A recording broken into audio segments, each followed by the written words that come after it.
Assalamualaikum warahmatullahi wabarakatuh.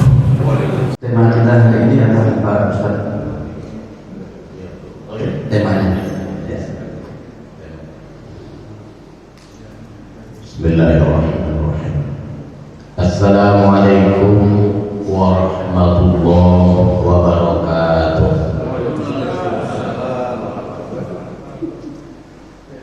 Innal hamdalillah wassalatu wassalamu ala Rasulillah wa ala alihi wa sahbihi wa mawala. Asyhadu an la ilaha illallah wahdahu la syarika lah wa asyhadu anna Muhammadan abduhu wa rasuluhu la nabiyya ba'dah. Allahumma shalli wa sallim ala sayyidina Muhammadin wa ala alihi wa ashabihi ajma'in, amma ba'd. Syukur puja-puji senantiasa kita panjatkan kehadirat Allah Subhanahu wa taala, di mana kita masih dianugerahi aneka ragam nikmat-Nya, sehingga di pagi yang cerah dan penuh kesejukan ini kita masih bisa menjalankan rutinitas ubudiyah kita kepada Allah Subhanahu wa taala. Salawat dan salam semoga senantiasa dilimpahkan kepada Nabi kita Muhammad sallallahu alaihi wasallam. Sama-sama kita hormati para tokoh masyarakat, baik tokoh pemerintahan, tokoh agama, dan juga Ketua DKM Masjid Al-Furqon beserta para perangkat-perangkatnya. Begitu juga bapak-bapak serta ibu-ibu yang merupakan jamaah setia Masjid Al-Furqon. Pagi ini insyaallah kita akan membahas tentang hikmah mengingat kematian. Hikmah mengingat kematian. Alasan pemilihan tema ini yang pertama, setiap yang hidup tentunya pasti akan merasakan mati. Dan yang kedua, ternyata bagi yang hidup pun dianjurkan untuk banyak mengingat kematian. Karena dengan mengingat kematian itu merupakan sebuah rem ataupun merupakan pembatas bagi kita supaya jangan merasa bahwa kehidupan ini adalah abadi. Terus yang ketiga, hikmah mengingat kematian. Tentunya kita harus tahu ada apa sebenarnya dengan kematian. Pertama, Bapak Ibu, kita mencoba tentang definisi maut. Maut itu kalau kita lihat dari bahasa sehari-hari, sering orang mengatakan mati, sering juga orang mengatakan meninggal, dan ada yang mengatakan wafat. Ini asal kata ini tentunya ada sebabnya. Ketika itu disebut meninggal, lalu yang meninggal dan yang ditinggal siapa? Kata-kata meninggal adalah diambil dari kalimat roh meninggalkan jasad. Roh kita meninggalkan jasad. Lalu kata-kata yang disebut dengan wafat itu wafat telah luput, telah menghilang. Lalu mati, apa yang disebut dengan mati? Definisi ini tentu berbeda dari berbagai perspektif keilmuan. Kalau orang medis, mati itu bisa dikatakan karena terhentinya peredaran darah akibat dari fungsi jantung yang tidak berfungsi lagi sesuai semestinya. Karena salah satu yang memompa darah itu, kalau secara medis Bapak Ibu, jantung itu dia berdenyut-denyut itu ketika dia mengempis, itu ternyata menarik darah. Ditariknya darah itu dibantunya dibersihkan, lalu transfusi disemprotkan kembali. Itu. Nah, sementara dalam kajian Islam, denyut jantung itu tadi itu adalah secara ilmu tasawuf itu adanya perseteruan, perlombaan antara positif dan negatif. Katakanlah di dalam hati manusia itu dibelah empat. Kalau dibelah empat, bagian atas, sisi atasnya itu sebelah kanan ada yang disebut dengan malaikat pencatat kebaikan. Sebelah kiri ada posisi malaikat pencatat keburukan. Sementara bagian bawah sebelah kanan itu adalah nafsu untuk mengajak pada kebaikan. Sedangkan sebelah kiri adalah simbol dari nafsu mengajak kepada keburukan. Jadi ini yang sering berseteru antara nafsu kebaikan dengan nafsu keburukan. Mau sholat di masjid enggak ya? Wah, hujan lagi. Iya enggak ya? Iya enggak ya? Ini yang sering membuat kita itu ada perseteruan. Itu di dalam kajian ilmu tasawuf. Ketika ada hujan rintik-rintik, waduh, ini nanti kayaknya flu ini. Jalan enggak ya? Berangkat enggak ya?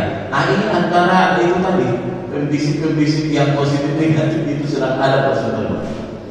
Baik, mau ataupun mati secara Islam adalah terpisahnya ruh dari jasad, sehingga nafs itu adalah dimatikan oleh Allah Subhanahu wa ta'ala.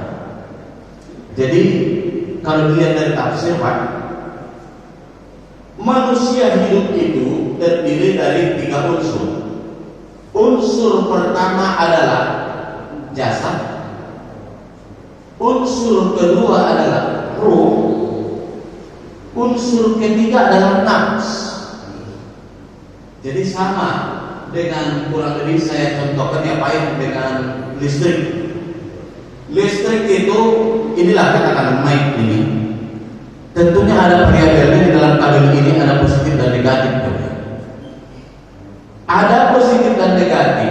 Adanya perpaduan ruh dan jasad, maka sama dengan muncullah yang disebut dengan nafs. Perpaduan positif dan negatif, ketika ini dibunyikan sedikit pencet saklarnya ataupun stop kontaknya, maka muncullah energi. Positif tambah negatif di dalam rumus listrik maka akan menghasilkan sebuah energi. Karena energi itu dimasukkan di dalam bentuk mic, maka muncullah suara, perkara suara. Ketika positif dan negatif itu seakan itu dimunculkan bola, maka positif dan negatif tadi dipadukan, maka muncullah sebuah energi cahaya. Manusia ketika perpaduan antara ruh dan jasad tadi, maka muncullah sebuah elemen yang disebut dengan nafs. Sehingga ini nafs siapa? Belum nafsu ya, belum nafsu, nafs. Kenapa? Al-Quran surah Al-Ankabut ayat 57. Al-Ankabut ayat 57. Bismillahirrahmanirrahim.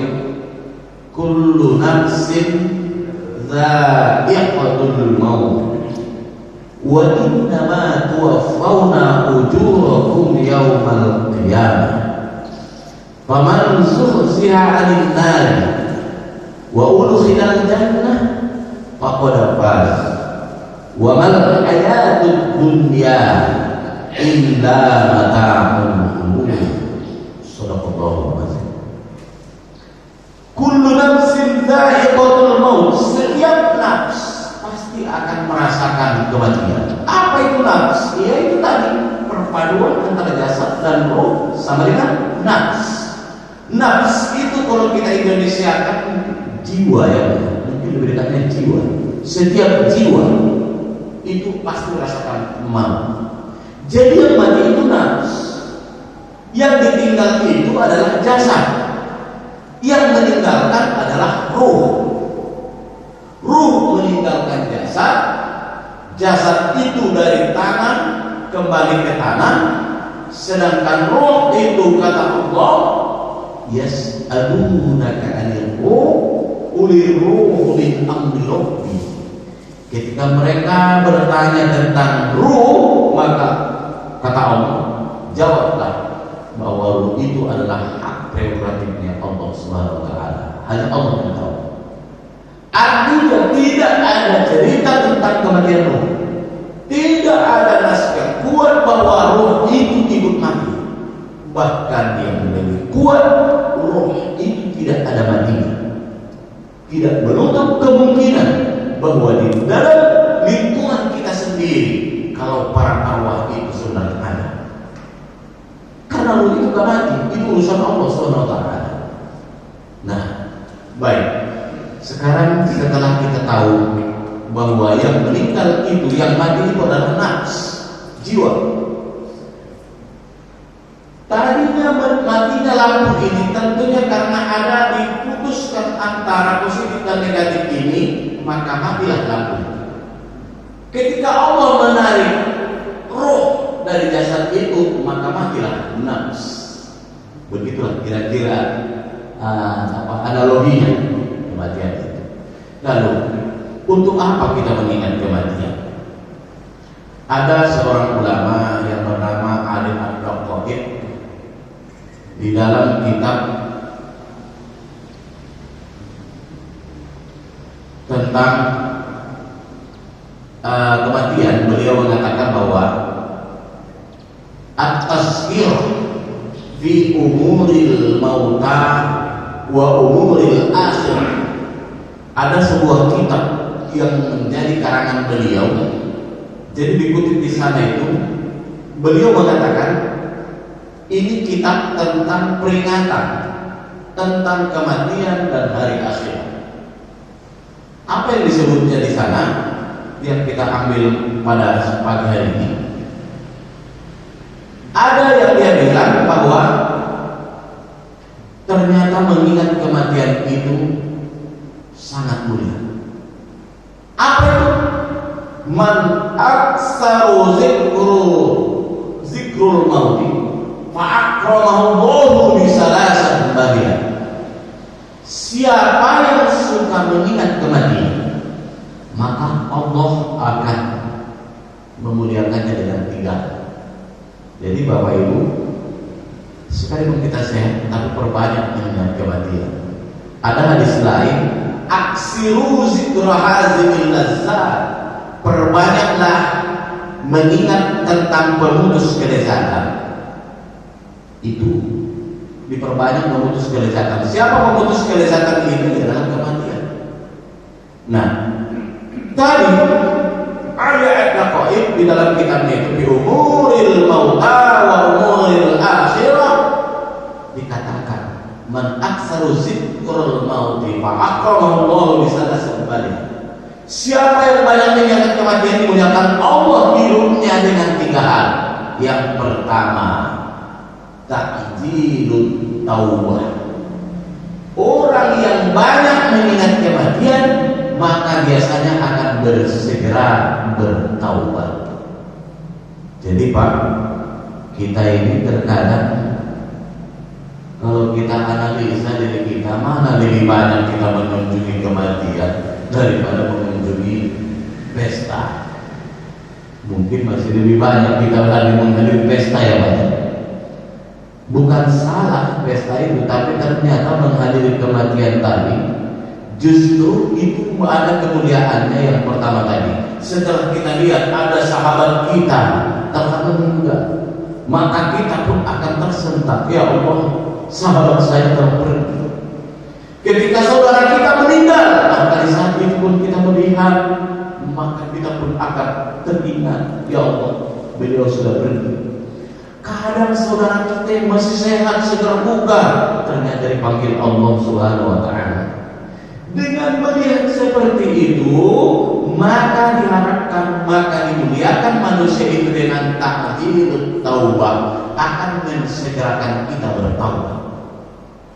Kalau tidak melihat kematian, kita merasa sehat-sehat saja, kita merasa tidak ada rasa ketakutan melihat kematian tadi, maka orang ini mungkin belum tentu termotivasi untuk bertaubat. Bertaubat, apa itu taubat? Bertaubat itu sebenarnya seluruh taubat. Kalaulah kita ingin bertaubat, syarat taubat itu ada 3 bab ini. Kalaulah kita mau bertobat, taubat. Setelah kita mengkaji pagi ini, ya Allah, iya ya, saya harus berbanyak mengingat kematian. Dengan mengingat kematian berarti pertama saya harus segera bertaubat. Lalu apa yang kita dilakukan ketika bertaubat? Ada 3 syarat taubat ketika itu dosa yang berkaitan secara vertikal kepada Allah SWT. Yang pertama, istighfar, memohon ampun kepada Allah. Apa kesalahan kita itu, apa dosa kita itu, istighfar, astagfirullahaladzim, saya sudah salah tadi. Ini yang pertama. Yang kedua, menyesali perbuatan. Setelah salah, ada unsur sengaja perasaan kita bahwa menyesali. Ya Allah, saya telah menyesali kalau tadi sudah saya lakukan kesalahan. Ini syarat yang kedua. Yang ketiga, bertekad untuk tidak mengulangi. Jadi setiap dosa, setiap kesalahan tadi, kalau kita ingin bertaubat, bahwa 3 komponen ini namanya syarat taubat. Beristighfar, menyesali perbuatan, dan yang ketiga, berjanji untuk tidak mengulangi lagi. Ini kalau dosa yang hanya berkaitan dengan Allah. Karena ada dosa yang murni berkaitan dengan Allah, ada yang dosa sudah berhubungan dengan Allah tapi berkaitan juga dengan manusia. Misalnya, ada unsur penipuan, ada unsur kebohongan. Nah, ini ada kaitan dengan manusia. Kalau dosa itu berkaitan dengan manusia, maka ditambah syarat satu lagi. Selesaikan urusannya dengan orang yang bersangkutan. Kalaulah itu berkaitan dengan merugikan beliau, maka harus kita ganti kerugiannya. Kalaulah berkaitan dengan hutang piutang, harus kita ganti hutang, bayarkan. Kalaulah itu menyinggung perasaan, maka kita harus meminta maaf dari beliau. Dan ini syarat yang keempat ketika dosa itu berkaitan dengan manusia. Itu tadi, orang yang banyak mengingat kematian akan dimuliakan Allah dirinya dengan ta'jilul taubat, akan mensegerakan dirinya bertaubat. Kita senantiasa dituntut untuk bertaubat karena kita adalah manusia biasa yang tidak luput dari dosa dan salah. Yang kedua, setelah ta'jilul taubat adalah an-nasyadu fil ibadah, akan muncul kegemaran dalam hal beribadah. Begitu enggak Pak ya? Setelah kita melihat kematian itu, ya Allah, pas sholatnya mereka digusuk ya Pak, agak khusyuk. Hanya ini yang akan bekal saya kelak.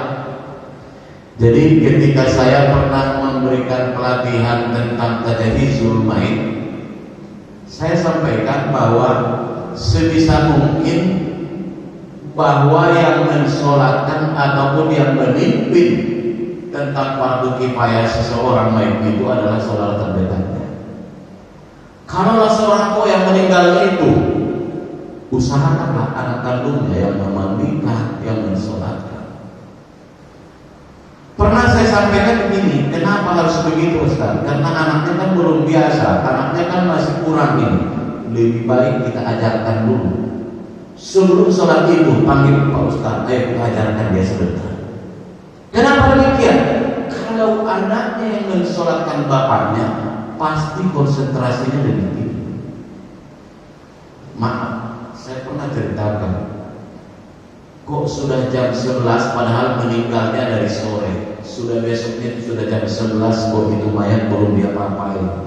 Begitu saya tanya, kok kenapa belum diapa-apain? Ustaz, ini belum bisa dimandikan. Kenapa? Bertepatan hari ini dari pagi banyak yang meninggal. Terus yang memandikan masih antri dari sana ke sana dulu, dari sana ke sana dulu, masih nunggu giliran untuk memandikan. Sampai begitu Pak terjadi. Itu daerah besar itu. Kalau di galaksi insya Allah nggak terjadi Pak ya. Artinya kok sampai-sampai mayat itu tertunda hanya karena tidak ada ataupun belum nyampe yang memandikan. Sampai jam 11 belum dimandikan. Kok kenapa begitu? Karena yang memandikan. Siapa yang memandikan? Ini. Kemana beliau? Oh masih di sana dulu, dari sana dulu. Masih giliran titik yang tempat. Saya bilang, kok nggak ada lagi masyarakat yang bisa di sini memandikan? Nggak ada yang biasa Ustaz. Bukan masalah biasa, bisa atau tidak? Kalau sudah bisa, dicoba, insya Allah akan biasa. Kalau memang tidak bisa, lakukan pembelajaran latihan. Jadi nggak mesti harus orang yang tadi itu yang diandalkan. Nah, cerita saya sampaikan.